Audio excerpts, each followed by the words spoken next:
As one we walk this earth together. As one we sing to her our song. As one we love her. As one we heal her. Her heart beats with our own as one. As one we join with her, our mother. As one we feel her sacred song. As one we touch her. Welcome. You've found your way to Souls Emerging, a production of Shadow Genesis through Rise Multiversity. We extend a heartfelt welcome to you. You are the Ascension. We invite you here to join with us, holding space for transformation, ours, yours, and our mother planets. Here we are friends, engaging in the inner work, while supporting one another as we break our chains. Being present for ourselves and each other through deconstruction and soul reintegration allows us to shift and heal. The impulse to share the miracle of transformation in community has brought us out of separation. We now invite you to join this healing circle as we voyage into fertile ground where innate intelligence reboots, blossoms, and finds solution. Ancient and new abilities emerge among trusted, transparent friends.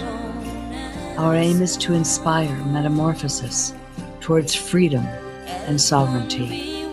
Let us apply our passion for truth to break free, build personal velocity, transcend the matrix control grid. We are all individually the Ascension. We are all a fractal of our planet, of all that is. We have the ability to commune with her directly, share her aspirations and her birth pains. Regardless of how gruesome it appears out there, we have the ability to shift out of distortion, out of imposition. We have the choice in each moment to rise. Welcome. Her heart beats with our own as one. Welcome.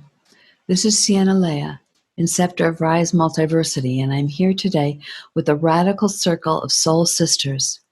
Together we invite you to join in on our research that we've been engaging in for over a year and a half.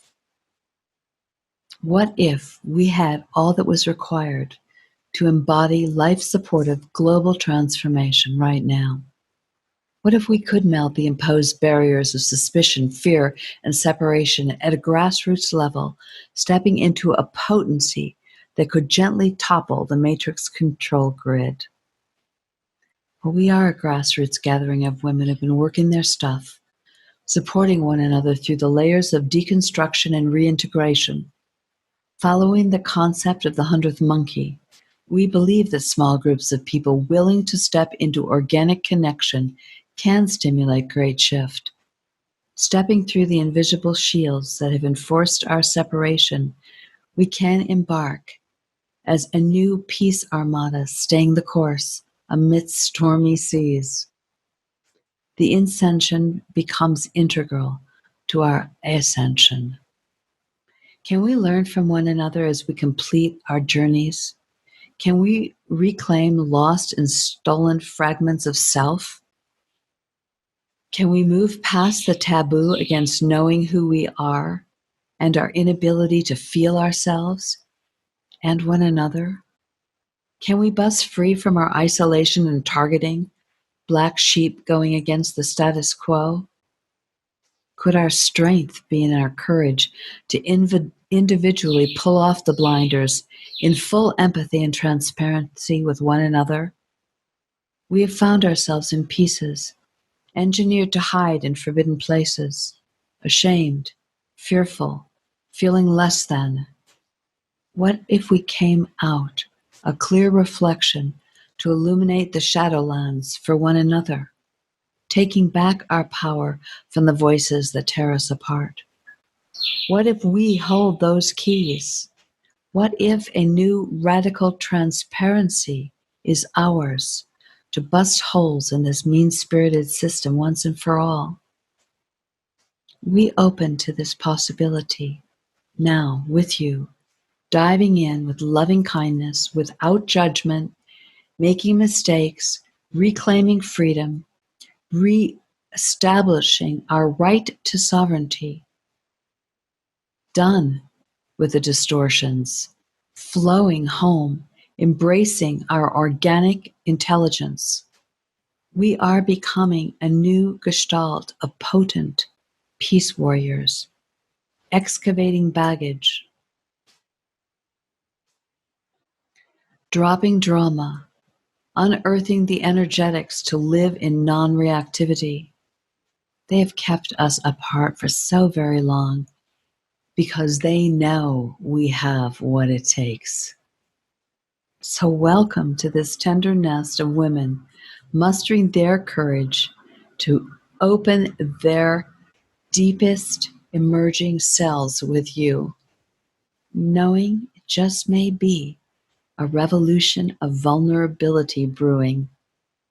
What will it take to birth a high vibrational fun field where our love softens the blows and builds the fortitude to rise together? Let's find out. Okay, so welcome. We're back. We're continuing the conversation. We're talking about a lot of things, but we're really modeling the natural woman, the non-distorted feminine, the save for what's going on. And we also, to recap, we're talking about sovereign, embodying our sovereign selves as the fix, as the stepping into the answer, even in the face of shootings and false flags and what's happened in Orlando and with 100 people, or it didn't happen. It doesn't matter. The assault on us from every way. So how do we embody our humanness in the face of everything getting thrown at us? So, and the point we're in the conversation now is looking at the values. It was Els that brought up the values coming online. So maybe we want to pick it back up with you, Els, in that. Can you give us some of these values that would help us stay in the energetic of our hearts? Sure, I'd love to do that. What arises for me is, first of all, that the sense of self-love. How do I love myself?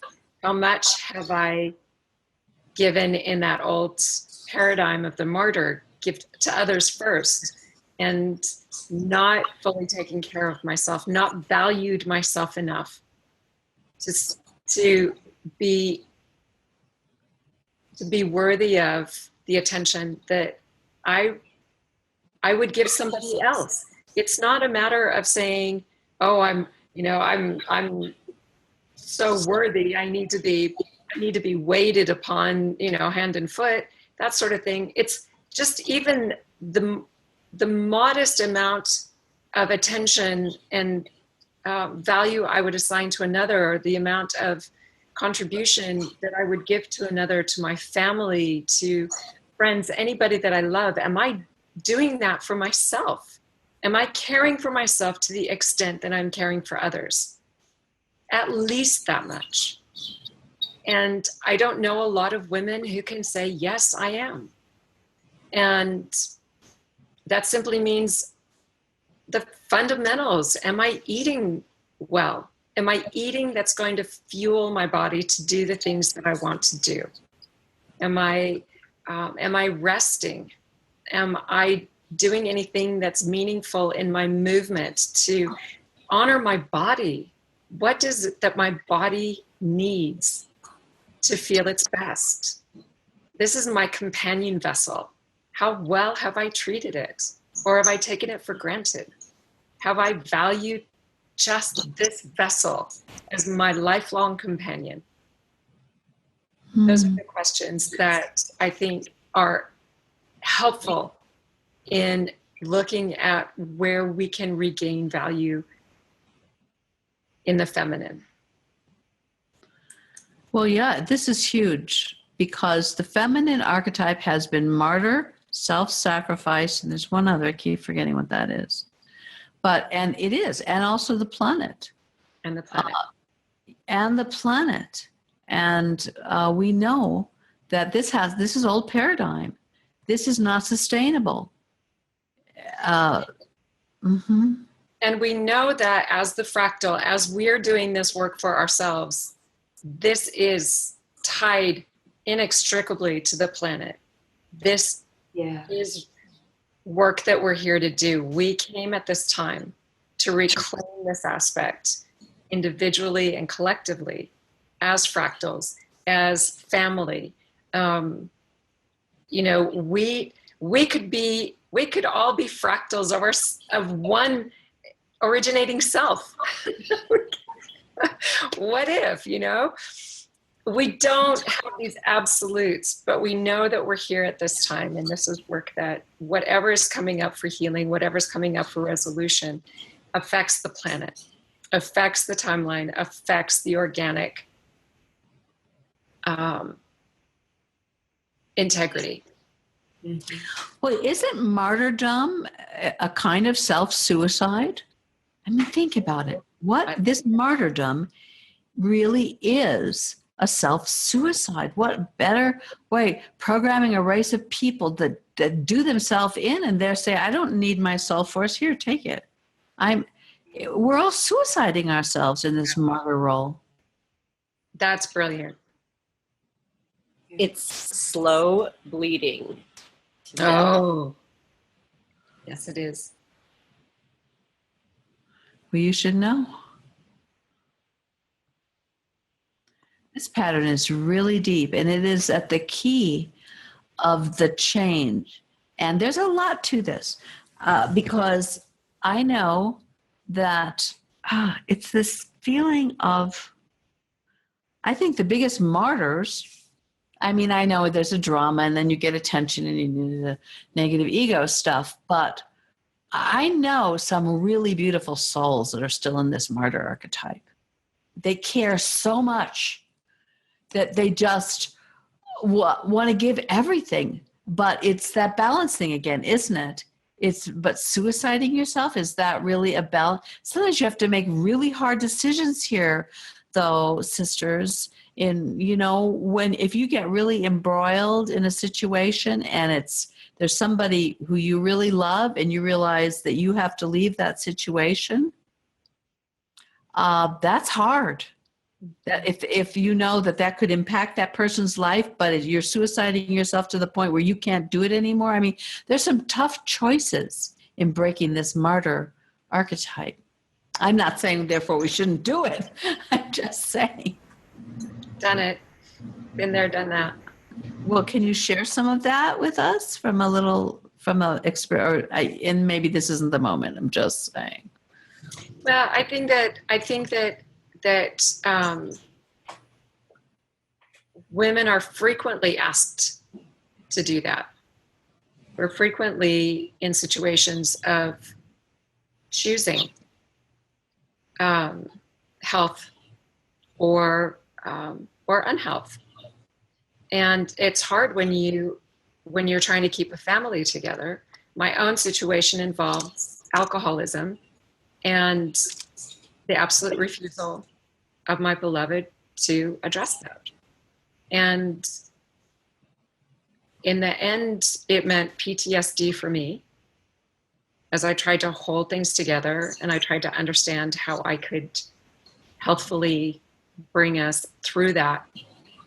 And in the end, the the words that I used were, I love you, but I cannot live with you any longer.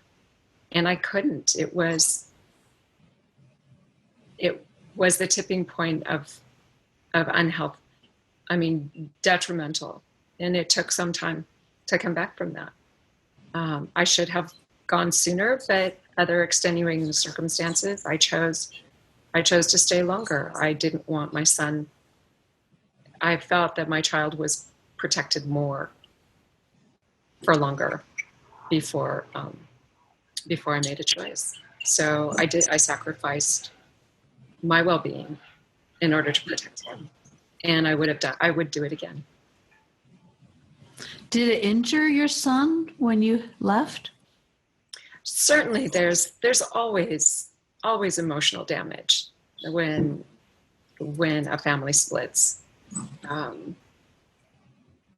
And we've worked through that very conscientiously. Wow. Somebody else have a, do you feel complete with that for the moment? Oh yeah. Yes, I do. Yeah. I had a thought. Go ahead, Cynthia. Yeah, I was thinking about one of the things in relationship to all this is then I was just thinking about the value of what we're doing, because what has not happened in the past much, and even presently much, is speaking about all of this, speaking our truth about our experiences and what that has meant to us and what we've gained from it. And how empowering that is for another woman, or even a man who is trying to understand his feminine side. And I know that the feeling of value comes from that also, from doing something that's very difficult, whether it's speaking out or crying in front of others or whatever it is, to actually do it. It gives a great sense of value and self-love and self-confidence, and another step on the way to being able to love more and to share with others. Yeah, that's for sure. And the alternative is Queen Bitch. Yeah, right. That or being a martyr. Yeah, which is what Queen Bitch works through. Well, if you think about it, look at the women. Now, I've had several conversations with some very deep men in the last week or two, and one of them got on a symposium and said, "Look at who's running the world. It's women who are running the world right now." And he pointed out the head of the IMF, and I'm not, he pointed out Merkel, he pointed out, there are a lot of them, and I'm sorry I can't reiterate all of them. And they're all, and now we're about to have Hillary Clinton possibly as president of the United States. And if you look at every woman, and he's saying women are now running the world. So what do you think about those amples? Who are those women? Lauren? Well, I wanted to just go really quick back to the martyr and the Queen Bitch real quick. That Queen Bitch needs the martyr. Let's look at that. What is this connection? Yeah, that's what. Because the narcissist, the way our society is set up is like a narcissist, like what you were saying, Els. That was very astute to see that it's like this narcissist is playing games in a relationship, this outward picturing of reality, and so this Queen Bitch needs all the other women to turn themselves into martyrs and to misdirect themselves. Well, frustrated women, frustrated people are very easy to manipulate, aren't they? Satiated people, happy people, joyous people, look at the stuff the artificial construct is peddling them and they go, in your dreams. Why would I even possibly buy into all of that crap? I don't need any of it, because they would absolutely know. Or, an ill-fated love bite relationship or whatever. But when you're starving, when you're sick, when you're alone, and when you haven't had any contact, when you're totally that is a state of deprivation. When you are deprived, sensory deprivation, lack of touch, lack of sex, lack of sensuality, the list goes on. It's what the matrix fosters, isolation and fear. So everyone's hiding in their cubicles, looking at AI, etc. People like that are very open game for dark interference. Now, we really haven't defined the dark feminine or who queen bitch is. Maybe we need to take a minute. That let's just say that there's what is George calls it, queen bitch and king asshole. Okay, they're like the head of on the top of the pyramid of the hierarchy of dark influence on the planet. At the top of the patriarchy, yes, the male-dominated patri sits queen bitch. Let's see how fast I go before I get knocked off here. Okay? And she's a nasty piece of work. She doesn't, and she's so miserable. She don't want any of us to be getting any, because she hasn't gotten any in so long. And she feeds off of our misery and our suffering, like they all do. And when martyrs are suffering, because whether you face it or not, if you aren't giving yourself it's not self-indulgence. If you're not living a life where any of your needs are ever getting met, whatever you see those needs are, even if they're for community, even if they're for a better, more sustainable world, even if it's for free energy. I mean, there are many, many levels of needs that we have. If none of your needs are getting met, if you're full of bitterness, anger, and resentment, you're a frequency match for queen bitch, okay? Or if you're terrified, if you've been abused, tortured, raped, if you've had to keep your soul so far out of your body to protect yourself, if you've just darned behaviors where you have to go after men for certain reasons, whatever. We become the feminine because it can cast such deep spells, because we're in touch with the psychic emotional energy as guardians of the human, as the Stargate of the birthplace of the human race. We are potent witches for good or evil. And we get recruited into the queen bitch dark witch camp unconsciously, totally through our woundedness and through, okay, let's just bring the conversation to the martyr archetype. So we're going to look at this. We're going to look at this from a lot of different angles, because it is my experience and some of our experiences that this dark feminine is very politically incorrect to talk about, and is super hiding in the collective shadow and super potent, taking down some of our best potent new paradigm catalyst men right at the moment, taking down a lot of this birth into our sovereign freedom, the energetic, the beauty, the sensitivity, the life force, the juiciness of the emerging of all of it. The dark is systematically on a hunt to take all that down, to shut all that down, because it's her threat to her domination on the planet.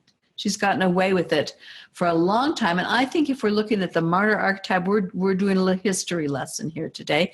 We're looking at what has been, because the martyr archetype is the Christ on the cross.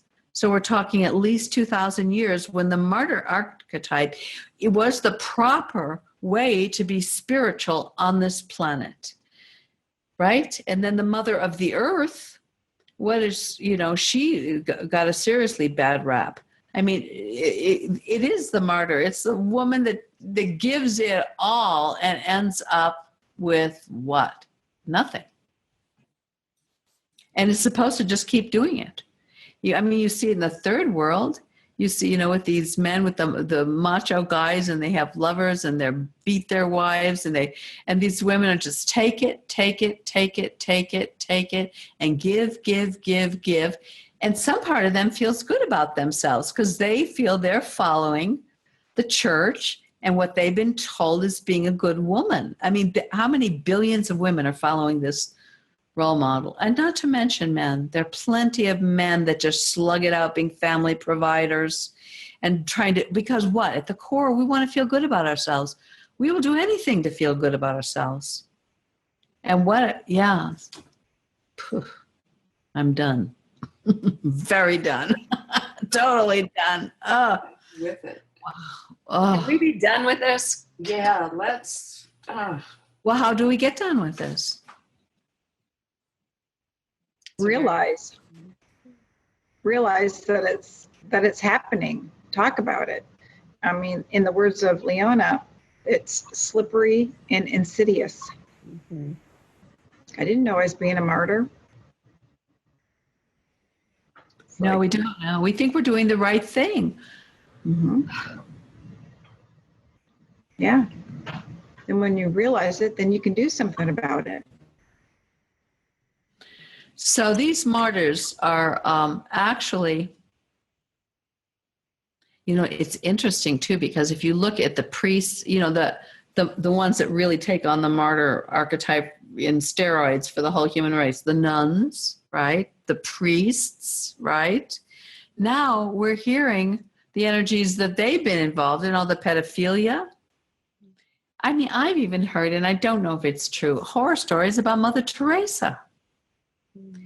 Anyway, we are definitely, whether that's true or not, I don't know, but we're definitely seeing that the saints, all these martyrs that we're worshiping are perverts. Hello.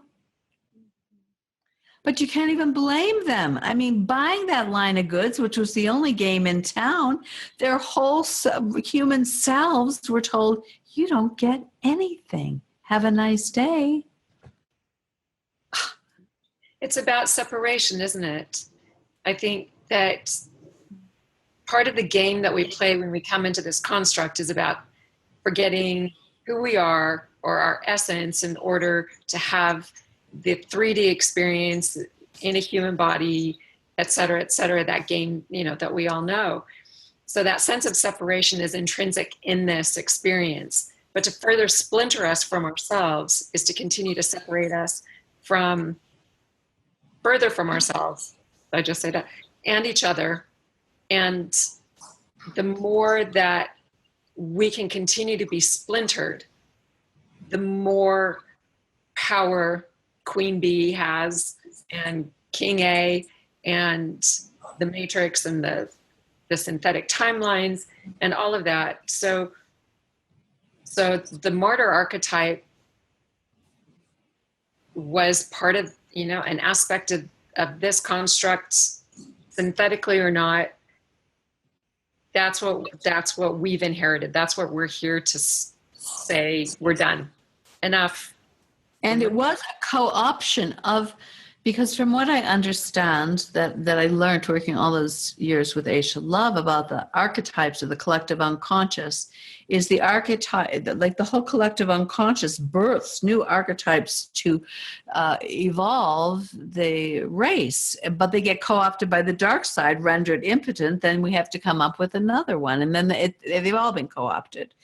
And so let us not think for a moment that the Christ was a bad thing and was a concept from day dot, whatever that energetic of the Christos, the pure love, right? That was when it was birthed in the collective, it was unconditional love. It was a reboot from God, this fierce, punishing God, into and it was the fractal of the hardcore essence of all of humanity being birthed to move this forward. And then the priestly caste co-opted it. And now Christ is bleeding his bleeding heart and on the cross. And if you want to be saved, that's the game. That's the only game in town. And most of the planet is still under that. I can also see in Facebook, the text about, especially during Mother's Day, when they say, "Oh, thank you, Mother. You have been so good for me. You have forgotten about yourself for me. You have sacrificed yourself for me. And I thank you so much for doing that for me." So we are also helping as children for our mothers to be the martyr by expressing those words. You get a lot of kudos for being the martyr. Come on. Exactly. Yeah. And that's how the martyrs keep coming, is because the mothers keep that's what they're modeling for their children. And so that's what the children learn, and they take it on until you get to where we're at and we say no more. What a violation of the self. What a suicide. What a slap to the inner baby, the inner child, the authentic presence, all of the energetics that we have. Because the sensuality, sexuality, emotion, feeling, embodied, energetic, that all is constantly in a healthy state, nor looking for satiation. It doesn't mean it can't be focused and disciplined and give to others but it's there. It's a part of our software. It's our human experience. It's who we are as human beings. And it literally got cut out of the equation.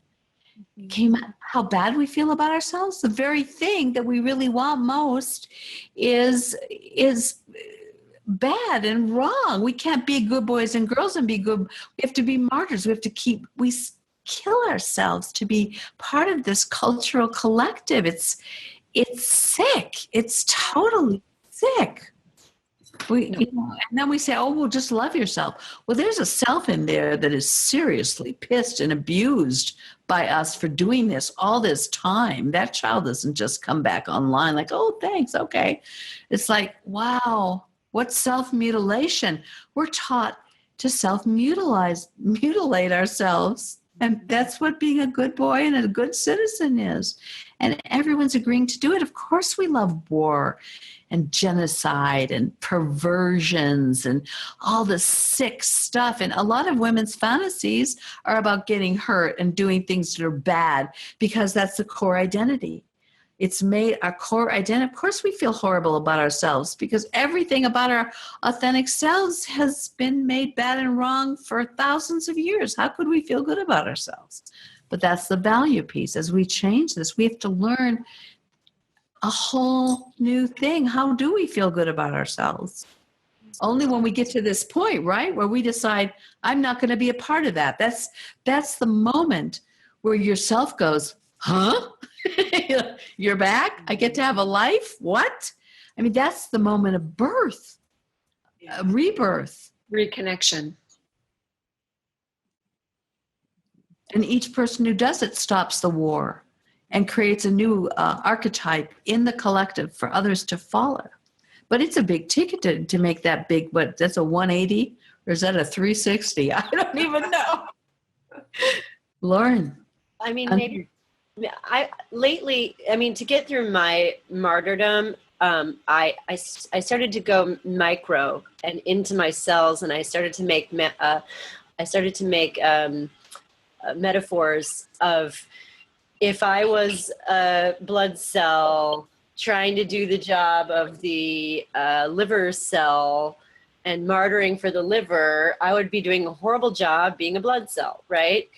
And I mean, it just wouldn't work if I was like, oh no, all of a sudden you're like, what's wrong? You're like blood cells, and like other blood cell goes, I'm so worried about the liver, I can't do anything. And it's just like, really? You can't worry about liver right now. You have to keep going and be a blood cell. It could be a really good one, okay? So right?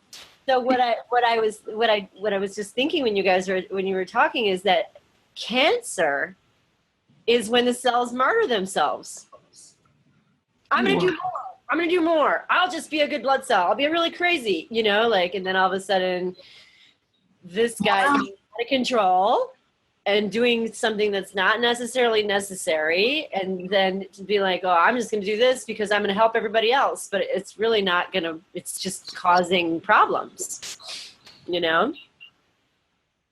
So that's what really got me to be like, okay, Mother Earth, okay, you want me to, I've been thinking I'm bleeding for you and all these females and everything. That's a horrible way to be doing the job of Lauren. Like, I'm a good cell. I need to be focusing on being happy and functioning and like doing my shit. And then all the other people, they can do their own shit, you know, because otherwise I'm cancerous, you know, in my mentality. Well, yeah, you don't want other people to be happy. You don't want other people to be doing their own shit, because when you're empty, when you're on total empty, when you have been just, you have allowed yourself to just be run over by a truck for your whole life, and then you see somebody making love or somebody happy. I mean, it's not fun, okay? It's really not fun. You hate them. You like, get that shit away from me. I don't want to see that. I can't have that. I'm never going to get that. It's like, you don't love the good fortune of others, the happiness. You can't have, you don't want the human race to thrive. Those feelings are new feelings for us. We can't do it as martyrs. We can act like, oh, yes, you're forgiven, my son. Go out and prosper. But, you know, then you take him in the back room and fuck him. I mean, what? These are miserable. But you can't even blame these poor, pathetic, demon-possessed priests and nuns. A life of deprivation in 3D bodies that are constantly pumping you to be satiated. You know? It's torture. It's total torture. This is why we have to have empathy for the bad guys at certain levels, you know? I don't mean just like, I get it. How? Because can you imagine them trying to forgive themselves? I don't know what you do if you're doing those behaviors. For you, how do you sleep at night? How do you justify that? You're just so far off down the rabbit hole. That's hell. That's living in hell. And needing to keep doing something like that. But these are the symptoms of a sick society. They are a problem. And then we arrest them, we put them in jail, well, and we make them the evil one, when it is it's a sickness that permeates the culture we're in agreement to perpetuate. And until we're in agreement, we should all just go in jail if we're going to do that system, because we're all part of what's making this happen, isn't it? So deciding you're not a martyr is really an act for all mankind, isn't it? To end this sickness, to say at least the piece of energy that is me isn't playing in that anymore. I'm not giving my energy to that anymore. I think that's all that any human being can do. I see also another aspect of Queen Bee. Like, for example, Queen Bee. You girls, I'm calling her bitch, okay? You can call her Bee. All right, okay.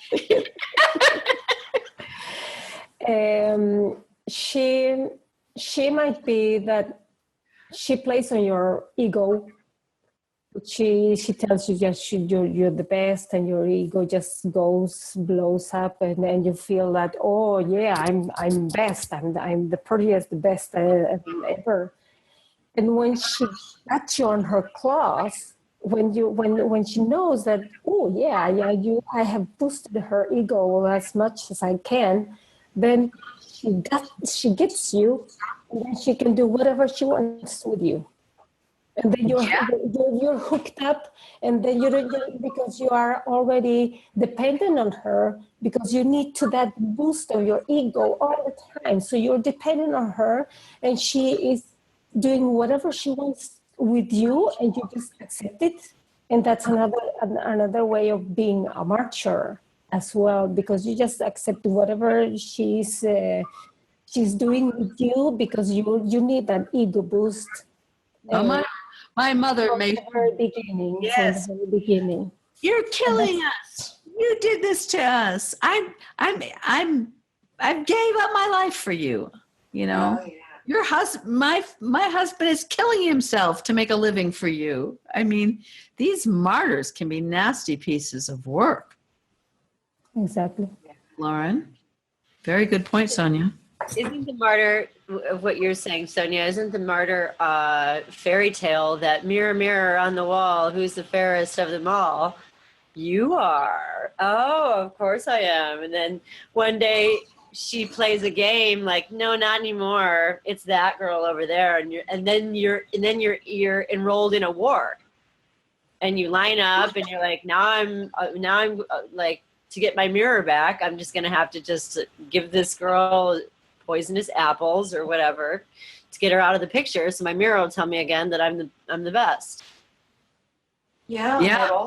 It all starts with the woundedness of not feeling enough or some version of that, and then the comparison, the constant comparison, and comparison with others or anything leads to competition. And so this woundedness that can allow Queen Bitch to work through and exploit that is, at the bottom of the heap, and what needs to be gotten to. It's like down in the muck there, being, this pure, shining, beautiful heart of oneself that's been so hurt and wounded and is now really, part of the bad compost. Well, it's such a horrible feeling. Excuse me, I want to get to it immediately. It's such a horrible feeling. To feel bad about yourself is like a sickness. It's like having a ulcer that's just bleeding and horrible pain, and you just want to get rid of it. That feeling bad about yourself is a huge, huge thing. And that's where we do get trapped, because she says, you can feel better if you're the prettiest, but only if you're the prettiest. If you're the best, you can feel better. And this is, so then they get us fighting each other. It's screwed up. Else? I just wanted to say that I had a similar thought as Cynthia. I concur that, and also, with Sonia, well, with everyone, that it comes down to competition. That's the element of where the planet went from a collaborative society to a competitive one, where George Kavasilis has said, everybody's in competition. We're a consumeristic planet, and it's that has driven that division deep into the psyche of both the masculine and the feminine, so that we're constantly competing for perceived resources, that there's a perception of limitation, there's a perception of scarcity, so that we're driven to that level of competition. There can only be one best, as you guys were saying. There's only one prettiest, there's only one beauty queen, there's only one quarterback, or, superstar guy. And we all are second to last after that. And it's a fallacy. I mean, who runs the fashion industry? And in politics, are we listening to women who are unifying us, or are we listening to women who are dividing us? Are we listening to women who are emasculating men? I don't like that. I don't like the competitiveness that women as men, so many women have felt in the feminist movement that the avenue to greater power was as being a man in a skirt. And that's not a woman. I don't like the female leaders. I do not like Hillary Clinton. She is frightening. She is evil. I will not apologize for saying that. She is the epitome of Queen Bitch. She is divisive. She is not a unifier. She is emasculating. And healing has to come from collaboration. We're a sisterhood. Women have in natural cultures are collaborative. We need each other. Not each other's men. We don't need to go robbing. We need each other.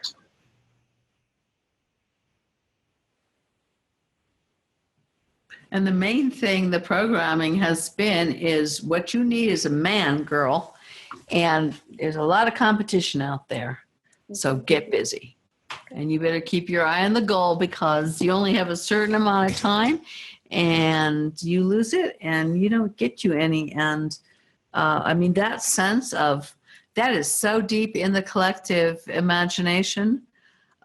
You know, I mean, I travel around in the Latino worlds, you know, and the taxi driver or the clean anybody, and he was like, "You're alone," and I always go, "Yes." and they go, "Oh, you poor thing, oh, dude. Where's your family? Where's your husband?" Like, oh, you know, I mean, this is around the world. A woman without a man is a broken person, is a loser, is a failure, and is a, you know, a walking tragedy. Right. And it's interesting. And it's interesting how it's all about ball games, you know, that's the big societal thing, whether it's soccer or football or, you know, it's all ball games. I never thought about that. Oh. I recently have been creating a group of ladies. We've been meeting for basketball games, but we've been having fun. And I'm like, what is my friend doing? She's like turning me into a ball. Like I'm watching basketball. I don't know what this is, but it's like we've been meeting with a group of women. It's so weird. But I feel the connection with the women. I mean, I don't care about the game. I'm just kind of like, okay, this is a bunch of like really good looking men dancing around with an orange ball. I don't know what else could be better. It's kind of good. I wish we had front row seats. but well, look, when we get together, what do we say? Hey, guys.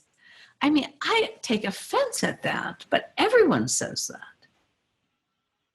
Yeah, it's been a male game. But men and women are invested. It's been a patriarchal game, you know, with all those values in place, and there has not been structure for the feminine in thousands of years. Maybe sewing bees. I guess that would be one place where women. The red tent. Where women got, you know, were thrown in there because they were dirty. But once the door was closed, they had a moment, you know. But every structure of our civilization is created in the control grid through the patriarchal model, which is it does not acknowledge as good and valuable any of the innate being of the human being, of the individual. It's all this martyr thing, you know, you sacrifice your being to be a global participant of your culture, to be looking good in the eyes of your culture. Otherwise, you're a reject and you're ostracized. You're a black sheep, right?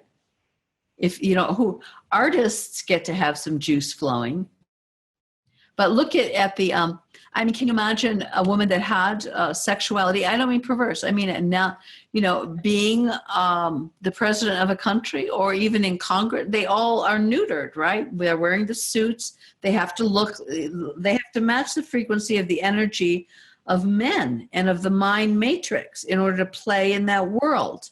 Otherwise, they look like, wait, we just elected a hooker to be a senator. We can't do that, you know, right? You can have a little sexuality if you're a housewife, even if you're a doctor, if you're a lawyer, well, you can't, but if you're holding high office, Right. you know, I is don't there know. Remember is in anybody hot in high office? Remember in Italy, there was a prime minister, was she, that had formerly been an adult movie performer. Really? In Italy. Okay, Italy is probably Italy. I think Italy still, still allows women to be voluptuous and powerful. Yeah. I don't know if it's healthy. I don't know if there's any place on earth that the divine woman is healthy, but there are pockets where we're not, women have not been quite neutered in their entirety. But have they volunteered for that? I mean, the queen bit. We're talking, on the martyr topic. The question that keeps coming up in my mind is, where is the value of playing on team bitches? Oh, baby, that you get the rewards when you're on the dark side. You got, you kind of deal with the dark side, and there are bennies. Yeah, what are the bennies? First of all, you don't have to feel. You don't have to be vulnerable. Right. I had a thought once, years ago, I thought, why these people want to be president of the United States, and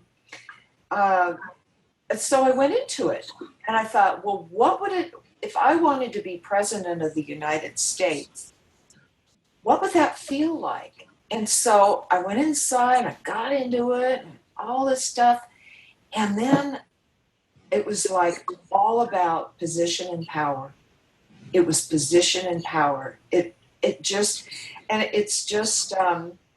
which is what I have been observing in the people, that were in that position. And it's, maybe there used to be senators. I know of one for sure. And there were some senators in the past that went with these altruistic feelings and, they were going to change things and all that. And then they either got out or they were assimilated into the.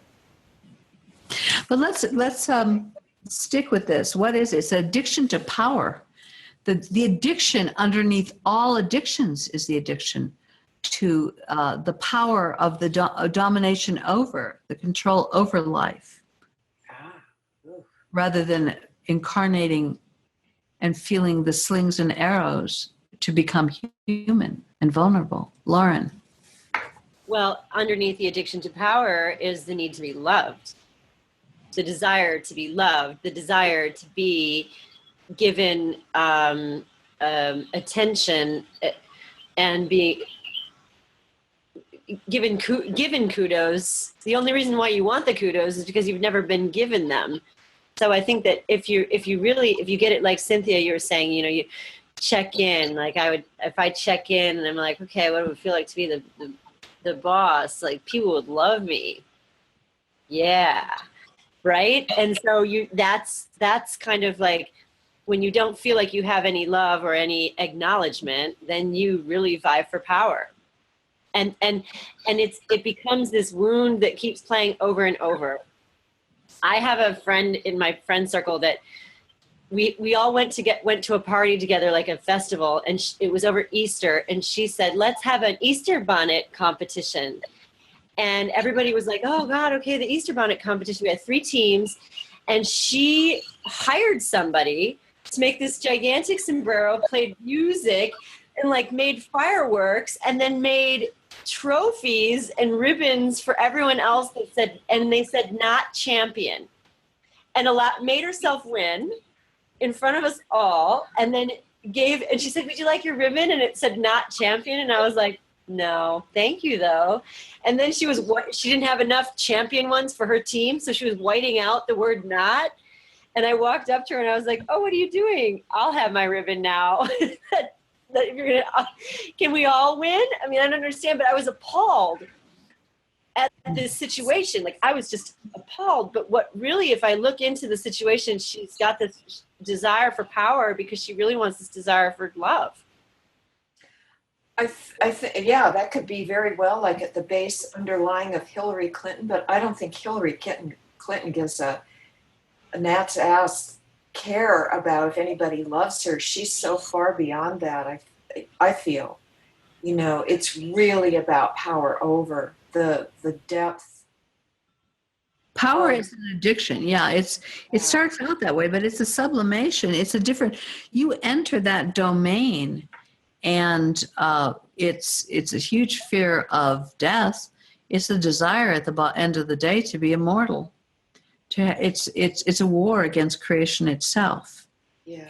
It's to take it all so that you are not a cause with having a physical body that lives and dies and all this stuff. It's trying to be the master over life, and it's an obsession. But the power is, I mean, when I say it's addiction, it's like heroin, y'all. It's they get off on it. Now, the really dark power, when they're doing the satanic rituals and the bloodletting and the horrible things with the children, they're getting these huge energy rushes, and they're hosting for, I believe, other beings that are feeding off of that energy. But it numbs you. It's like a good coke high, in that it. Or a good heroin high. It numbs you and makes you feel great and just wonderful and just good, you know, and just all in yourself. And it's just like, yeah. And then it kind of goes off and you need another fix. Yeah, and they have also made agreements with those higher entities. Yes. Yeah. Tell us a bit about that, Sonia. I'd like to hear. Because they make agreements in order for them to feel that power, because normally we human beings don't need that power. But when they make agreements with those entities, they feel it.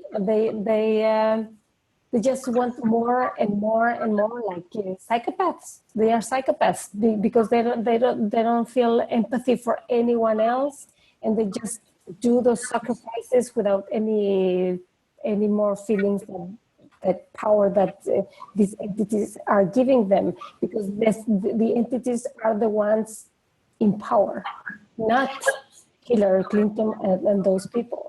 No, the ones that are hosting. Yeah. And those entities, when they enter your body, are like a drug. They're like a drug. When that relationship numbs you out. It's you know, they're your daddy. They're your pimps. Yeah, because you are not you. When they are hosting you, they are trying to take over you. So they're trying to feed off, make you do things like making you, for example, fear. Do something that you fear, and then they feed off your fear. So they make you do things, and they try to take over you, take over your body, and take over your soul for the next coming life, and so on and so on and so on. That's exactly. They must love the martyr archetype. What? Yeah, and that's exactly what they are doing with those people in power, because they are making agreements with for the next cycle of life, and so on and so on and so on. Yeah. Charming. Els. I wanted to say that, you know, on the to round out the picture, it appears that we've got King Asshole, you know, in the form of Donald Trump. So we've really got, in this election cycle in the States, we've got the king and queen of the nasties right front and center. I mean, this isn't just one. This is a Roman circus. Oh my gosh, you're right. Yeah, it's totally in your face. It's brilliant, isn't it? And you have to choose between either one. What a crock of shit. Yes. Wow. Oh, yeah. No thanks. No, thank you. Can we be done? I know. Can we just be done? Can we just, It's like a circus. it is a circus. It's a Roman circus. It's all over again. It is numb the people, bamboozle them, yeah. And then do what we want. And to bring it back down to the beginning discussion, which is now probably 3 shows behind us, is full circle, 3 parts, is our sovereign self. Who are you? Who are you? And how do you claim that? And how do you embody that? And is that the fix? How do you say goodbye to this martyr stuff? I mean, it's got to be something fun, because by now we are all so tired and beat up and abused. I mean, we've all been through this. It's not like anybody is without a scar or a wound to heal. Mm-hmm. Nope. Now they knocked me off. Can you hear me? Yeah. Can you hear me? Yeah. Yes.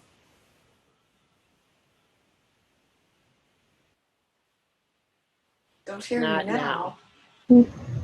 She's gone. Hello? Yeah. Oh, yeah. We can hear you. Okay, now I'm back. Okay. Yeah, well, that was. Oops.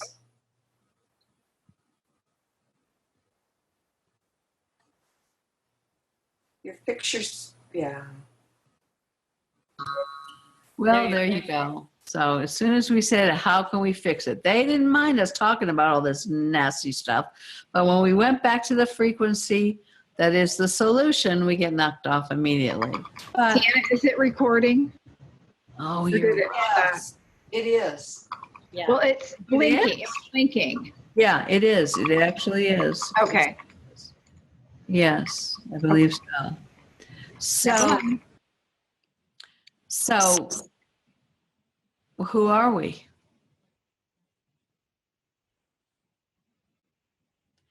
And how do we exit this? In ourselves.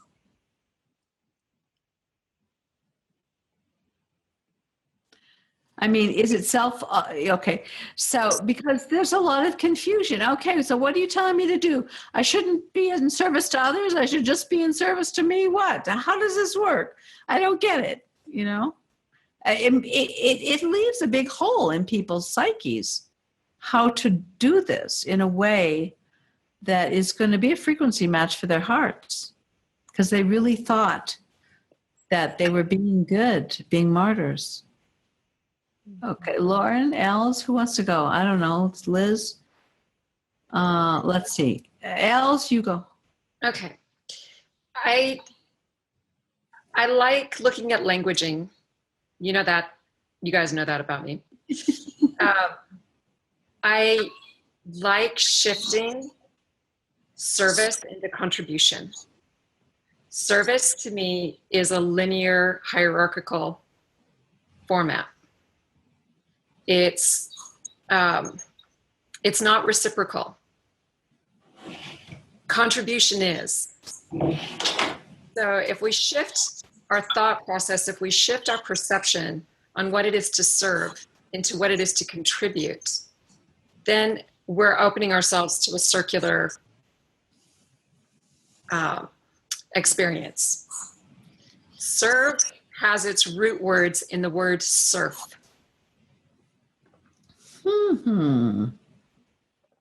So if we can go back to the energetic imprint of that word, it's always going to have an element, no matter what our intention is, of it being a linear construct.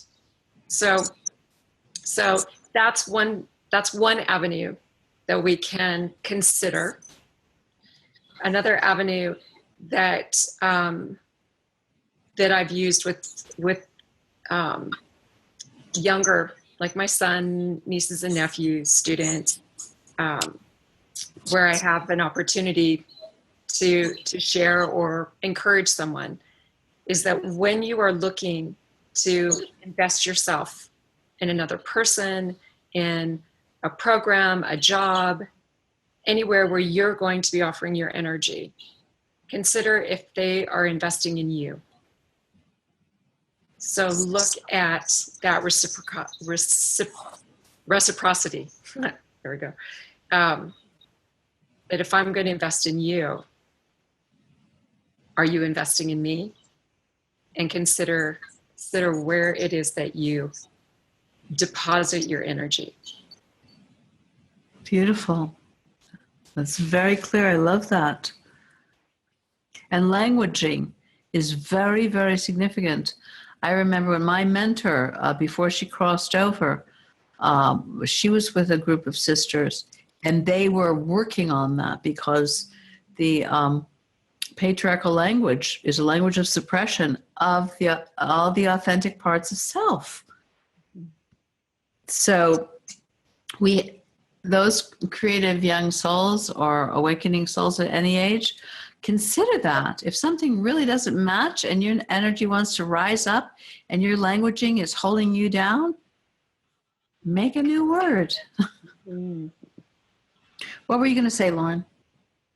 I was going to say, and maybe else the language expert can see how this sounds. But Sienna, you said, what's the question? Who are you? And I thought of it, and I thought, well, I'm a sovereign emotional being with infinite creative potential. Right? I mean, meaning in the all, that's what we are, right?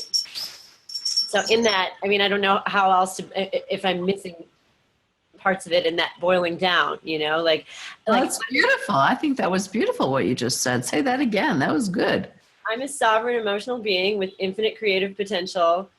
But then I think the next part would be that I would, that gives forth from my heart core, something like that, like that would be the essence of like, who are we? We are that, And and we're breaking all contractual arrangements with wherever we gave our power away to. So we have to do all of that, returning ourselves to ourselves, because we're contracted up the yin yang to this beings that do not have our best interests at heart. Else, may I offer concluding contracts rather than breaking them? Yes, you can offer. I love your languaging. Offer it anytime you like. We need this new languaging. You're brilliant at it. It's very helpful. I love your originating self. Instead of higher self, which is like the part of that. Can you tell us about that one? That's, I think it's important. Yeah, absolutely. I had a startling experience where I recognized that my higher self was an imposter. Higher implies hierarchy. It's our intention is to point to something that is outside of this construct, that aspect of us that decided to come here. And I kept searching for a term. Well, if it's not my higher self, then who is it? Like, which D and there Carla Fox points to our 5D self as the architect of our incarnation here. But for me, it was, I wanted to get to the essence, my essential self. I went through a whole bunch of options in languaging to find something that to me captured what it was that I was experiencing, the aspect of myself that I really wanted to connect with. And I landed on originating self, the aspect of me that originated into this universal construct and has fractalized down to this dimension. So however that lands on your ear, that's how I arrived at originating self. Well, it's very sneaky, because we are living in a as the ambassador would say, a goldfish bowl of swimming in beliefs and in languaging. And we use it just very sort of unconsciously. Like we'll hear something that kind of sounds right. Now we're telling people they have a higher self and they have a this body and they have a that thing or they have a chakra. And I'm listening and I'm going like, I don't agree to your cosmology. But sometimes if you don't agree to someone's cosmology, they want to kill you.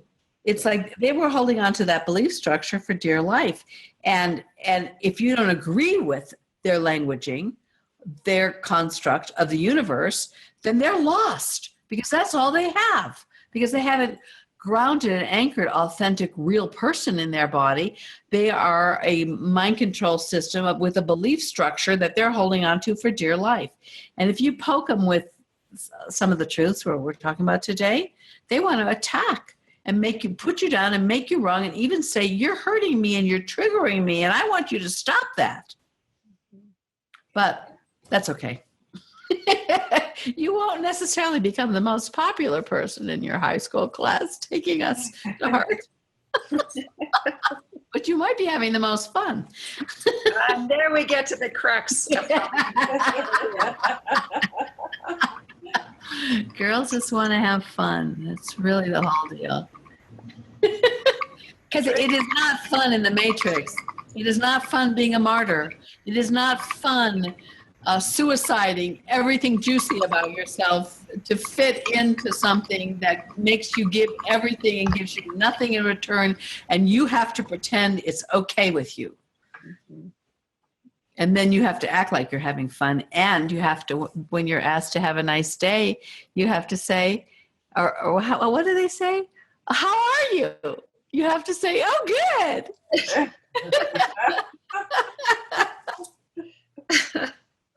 It forces everyone delusion that this could possibly be even mildly good. It's like the indoctrination, the Matrix mantra. How are you? Oh, good. How are you? Oh, good. We're all good. Anyway, we're coming to conclusion here. It's been a 3-hour marathon. And so, closing remarks. Who are you? You're not leaving this room till you tell us.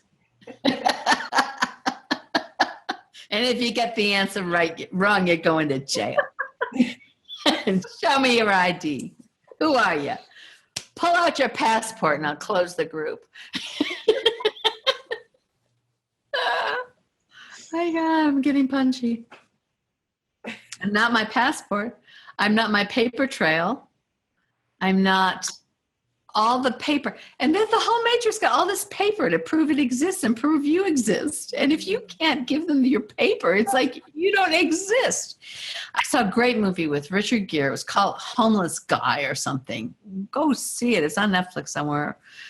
And he plays so authentically a homeless guy who's a little bit tweaked from a lot of trauma, and he has no ID at all. So he can't get any public services because, you know, you go there. Okay, well, who are you? I'm me.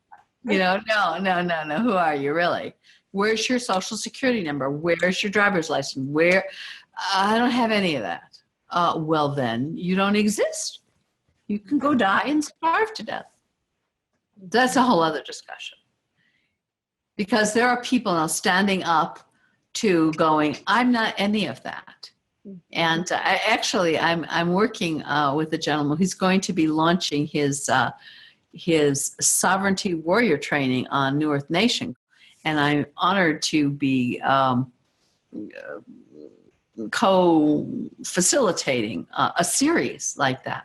And he's a brilliant young man that is standing in his power right in the middle of some really gnarly situations with the cops in his face and the judges in his face. And I should let him speak about it, but he loves them and just connects with them and just pretty much says, none of that exists. Hey, I'm here. You're here there. Look at you're over there. get your papers out of your, I mean, he just makes a soul to soul connect. He's done incredible things because he's a young one like you, Lauren, where he's got that innate authority. He knows who he is, and he knows the law, and he knows the whole thing well enough to just go, I'm not any of that. And it's working for him. He's not getting in trouble. He's not getting arrested. He's not going to jail. He's actually just turning around, like the Star Wars. There are no Wookiees in this. He's just holding the force. And he says, it's so easy to do it, everyone. You guys, the Emperor has no clothes. You don't need to play anymore. It's really okay. And I think he's right. Awesome. Okay. So any closing remarks? Thank you for bringing the topic to the table. Well, we're going to go a lot deeper into Queen Bitch. We haven't even got started with you, girl. So just know, I know Queen Bitch, you like a lot of attention. So you'll be getting a lot in the next while because we need to expose the distortions because a lot of it's just really, really hidden. And considering that we're being faced with Queen Bitch, since we have Queen Bitch and King Asshole running for President of the United States, let's have a look at these archetypes and how we got ourselves into this place. Tune in next time. Okay? All right, say good night. Yeah? Good night, everybody. Good night. As one we sing to her our song. As one we love her. As one we heal her. Her heart beats with our own as one.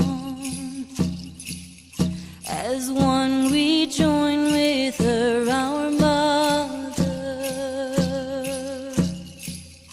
As one we feel her sacred song.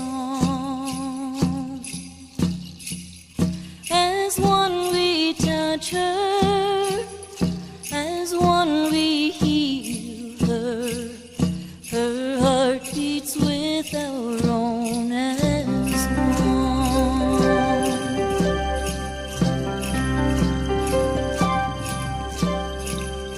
As one we walk this earth together. As one we sing to her our song. As one we love her. As one we heal her. Her heart beats with our own as one. As one we join with her our mother. As one we feel her sacred song. As one we touch her. As one we heal her. Her heart beats with our own as one. As one we walk this earth together. As one we sing to her our song. As one we love her. As one we heal her. Her heart beats with our own as one. As one we join with her our mother. As one we feel her sacred song. As one we touch her. As one we heal her. Her heart beats with our own as one. Her heart beats with our own as one.